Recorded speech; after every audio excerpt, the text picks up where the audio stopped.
Hi, I'm Emma James from Sydney Water, and I'm talking today about a trial that Sydney Water and RegenAqua have been doing down at Picton, southwest of Sydney, since 2023.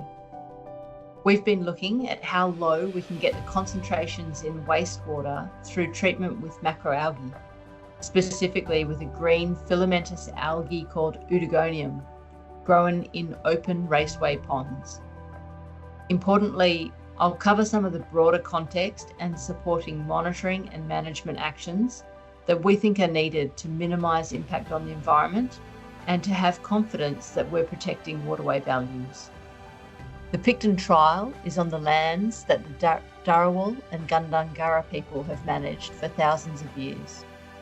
The work we are doing will support efforts to protect Stone Quarry Creek and the Upper Nepean River. Ecological and cultural or spiritual values of these waterways can be described and inform how we better manage land and water and support local communities. The trial at Picton takes secondary treated effluent and feeds it slowly into 3 small open ponds. We measure the concentrations in and out to understand the performance. At Picton, the trial scale has about 150 square metres of surface area across the 3 ponds, and it's treating up to about 9 kilolitres a day. In Queensland, up at Burdekin, the RegenAqua team have already delivered a large-scale facility across a 4-hectare footprint, treating more than 3 megalitres a day. In regional and rural areas with flat land availability, this technology is very cost-effective, resilient, and produces water at a very high quality. The near complete removal of bioavailable nutrients makes it an excellent treatment technology to protect waterways. So these are the waterways we want to protect. The Upper Nepean River, it's a sandstone gorge with deep pools, even 9 metres deep in some spot. There's platypus, the Sydney hawk dragonfly, bass, and other Australian native fish. There's eel-tailed catfish, and white-bellied sea eagles that like to eat those catfish. There's lyrebirds, koala corridors, and all sorts of wonderful things associated with the Cumberland Plain woodland. In Stone Quarry Creek, again, it's a sandstone canyon in the lower sections with pools and riffles as the water moves downstream from the Picton township. But there are pressures on these beautiful waterways as well. There's urban development, increasing wastewater volumes that need to be managed, increasing stormwater runoff, which is often poorly treated and discharged into waterways. And there's other pressures from mining, from agriculture, and from industry. All of these pressures need to be managed to protect waterway values.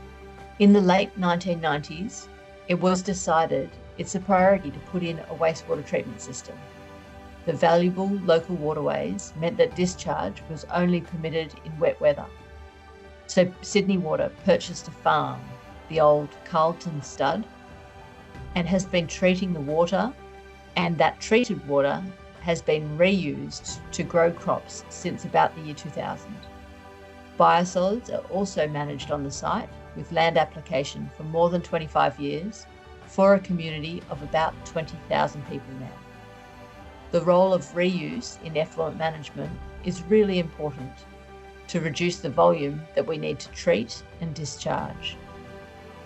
Picton provides a case study for optimal effluent management. There's 4 components that we think need to be optimised. Firstly, reducing inflows. So we can reduce inflows by reducing the volume of wastewater that gets to the treatment plant through water efficiency. We can look at reducing wet weather inflows, importantly stopping the stormwater getting into the wastewater network, and even sewer mining opportunities in some locations. Secondly, we need to increase reuse. So at the Sydney Water Farm, we're trying to use smart irrigation to optimise how much water we can get onto land effectively. And that has links to agricultural technologies and all sorts of exciting things in that space. And then we want to expand reuse off-site.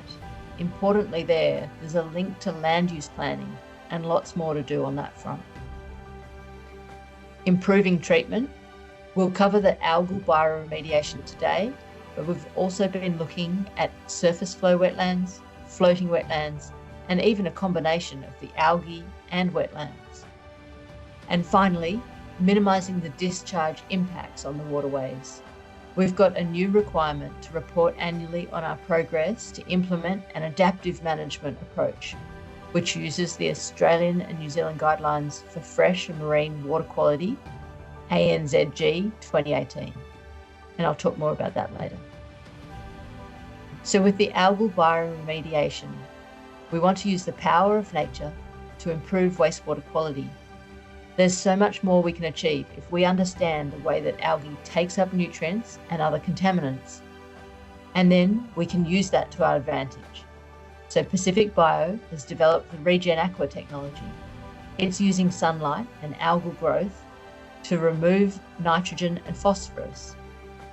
It's a low-cost technology and reduces the amount of chemical and energy use that's otherwise involved in wastewater treatment. It's taking up carbon dioxide through both sequestration and abatement. And we're looking at how we can produce nature-based products from waste. Beneficial use of the nutrients and the elements needed for plant growth can be reused as a biostimulant or organic fertilizer. There's also pathways to biofuels, either biogas, biocrude, or bioethanol, and opportunities to reuse the biocellulose within the algal material for bioplastics, fabrics, and fibres.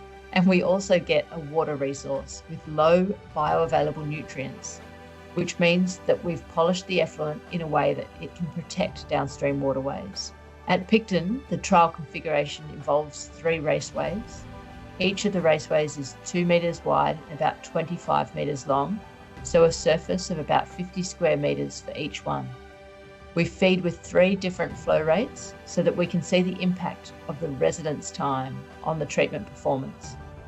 So with raceway number 1, we're replacing about 20% of the volume of that raceway each day with the flow rate that we're feeding into that raceway.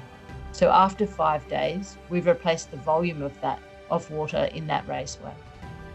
With raceway 2 and 3, we're feeding smaller flow rates of water into the raceways, so it gets more time to treat the effluent and gets to better water quality at the end. The equivalent flow rate for a larger scale system is between 1 and 3 megalitres per day for about a 3 hectare footprint. We're treating secondary treated water. So upstream we have secondary treatment with intermittently decanted aerated lagoons.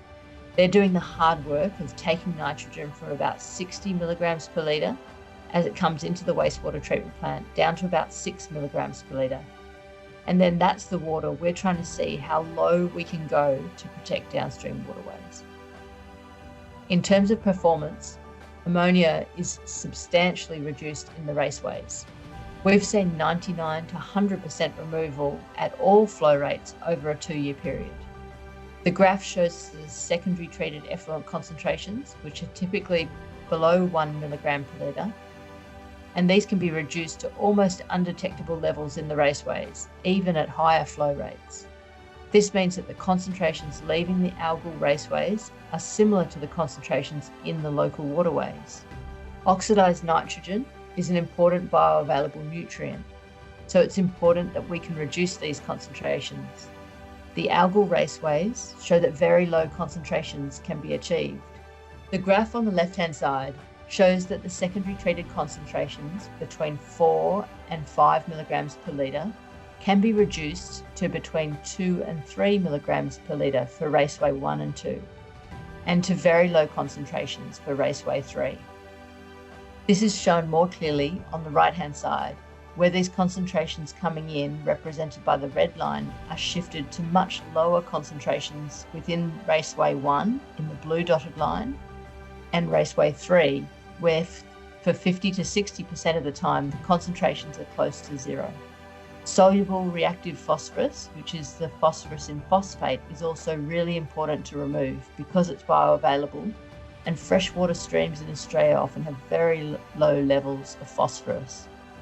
The influent concentrations from the secondary treatment are typically between 0.1 and 0.4 milligrams per litre, sometimes much higher, You can see that these have been reduced to very low concentrations in Raceway 1, 2 and 3. This means that we can reduce phosphorus concentrations from 95 to 98% at all flow rates and get down to the concentrations that we see in local waterways. Microbial indicators also show high removals are achieved consistently, with 90 to 95% reduction in Faecal Coliforms, Enterococci and E. coli. We can see the Faecal Coliforms reduced over the full trial period of 2 years with reliable reductions achieved. Enterococci and E. coli were monitored over the last 12 months and also show similar reductions. The mechanisms may include UV exposure in the open raceways, predation and other competition within the raceways, and the variation in pH that occurs impacting the proteins within the microbes. The performance for metals also shows between 40 to 50% reduction for key metals and up to 80% for iron. Aluminium and copper are of particular interest and show over the 2-year period a regular reduction of these concentrations. Even with lower concentrations coming in, conditions are still achieved. Sydney Water has done a decade of intensive monitoring of the local waterway sites in Picton. An expert review has supported our commitment to monitor and improve performance using an adaptive management approach. The Australian and New Zealand Guidelines for Fresh and Marine Water Quality, ANZG 2018, includes a 10-step water quality management framework. Step 1 documents our understanding of the waterway, including a conceptual model that helps us to clarify what pressures we need to address and what data gaps exist. Step 2 identifies community values and management goals. Step 3 defines relevant indicators to help us quantify impacts from the pressures and trends in ecosystem receptors. Steps 4 and 5 define the water quality guideline values and water quality objectives. These are the numbers that we want to achieve, targets for key parameters. And in steps 6 to 10, we'll be assessing our performance and implementing management strategies that protect waterway values. This enhanced monitoring approach assesses the discharge pressure and the water quality changes in the creek, the stresses, and includes biotic indicators, ecosystem receptors, that are sensitive to eutrophication, toxic impacts, and other impacts. The multiple lines of evidence improves our understanding of the local waterway and provides a transparent approach to ensure that the features of the waterway that the community value are protected, maintained, and improved where feasible. This supports cost-effective wastewater servicing and investment to prioritise measurable outcomes in environmental health. Once the algae has treated the water, we then have a water resource with low bioavailable nutrients that can be discharged safely to protect downstream waterway ecosystems. We have more to do in our efforts to optimise effluent management, but in combination, each aspect contributes to a greater understanding and lower cost solutions that enable us to protect the waterways we want to swim in and that our precious ecological communities rely on to survive. We're hoping to deliver a large-scale algal facility, which would be 200 times the size of the trial-scale facility and would be able to treat between 1 and 6 megalitres a day of effluent. A 3-hectare algal bioremediation site in Picton would allow us to discharge low bioavailable nutrient concentrations that are similar to the local creek concentrations. There are exciting next steps to see these wastewater technologies that use less energy, no chemicals, and provide a biomass that can be reused as fertiliser, fodder, or fuel.